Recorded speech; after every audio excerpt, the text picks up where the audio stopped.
বন্ধুরা, আজ একটা নতুন ভিডিও নিয়ে এসেছি। এটাকে ধরুন পাতাবাহার। তো আমি ডাল কেটে নিয়ে এসেছি। তো এটা কাটিং চলছে ডালটা।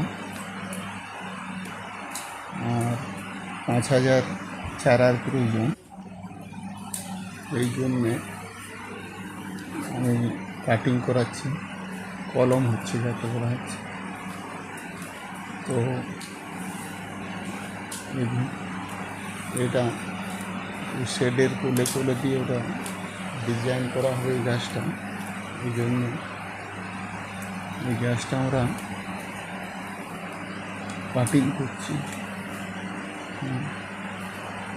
এই গাছটা আপনার